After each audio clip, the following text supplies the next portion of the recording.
ya Tanzania East African Time. Yani watu wa Marekani nimewaharibia mahesabu kabisa, kwa sababu nilitakiwa saa hizi niwe nimekuja muda huo, lakini naomba radhi wanisamee.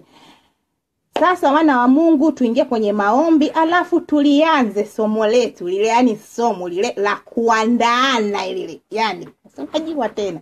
Ni muhimu, kuna watu hawajui. Hawajui kuandaana, kale wanabakana tu alafu eti wewe geukia huko. Nakwambia nani?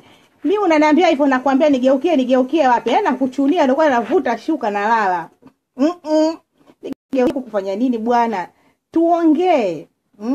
Nikwambie nataka nini, tuelezane. Bwana Yesu asifiwe sana. Basi tuombe. Tumkaribishe Mungu katika somo letu hili. Mafuta ya Mungu ni muhimu. Upako ni muhimu. Lile neno linapenya ndani ya maisha ya wanandoa. Tuombe. Tunakushukuru Mungu, ninalimidi jina lako kwa sababu ya uweza na utakatifu wako Bwana. Tazama, wewe ni Mungu wa wote wenye mwili na wala hakuna jambo litakalo kushinda. Umenipa hii kazi katika ili eneo nyeti, ukijua kabisa unaniamini, na mimi ninasema kwamba nimekubali na nitapenya na kuvigonga vizingiti vyote. Hili shetani ajue kwamba vipo vyombo vimejaa mafuta na vinaweza vikamchapa makofi akaweza kuziachilia ndoa. Hasa katika hili eneo la tendo la ndoa, hana mamlaka katika jina la Yesu.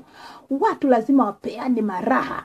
Mungu ulilitengeneza hili tendo kwa ajili ya raha. Na ndio maana hata ulipokuwa ukitoa adhabu, ukatoa adhabu zote, lakini ulipokuja katika ile unamwambia mwanamke tamaa yako itakuwa kwa mmeo, ukabariki lile tendo. Ukapiga baraka pale Mungu. Alafu kwa nini watu waacha kupeana maraha? Wananyimana, wanabakana eti kwa sababu hawana elimu. Mimi sio yule mtumishi ambaye nakataa kuambia watu kweli. Niko tayari kuifanya kazi yako Mungu. Jaza mafuta, yani nitasema kweli.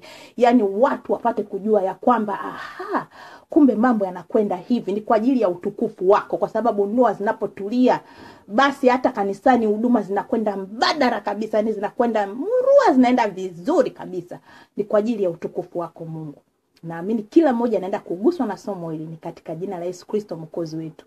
Amen. Karibu. Ninakupenda bila sababu. Basi, sasa nataka nikwambie kwamba katika kuandaana,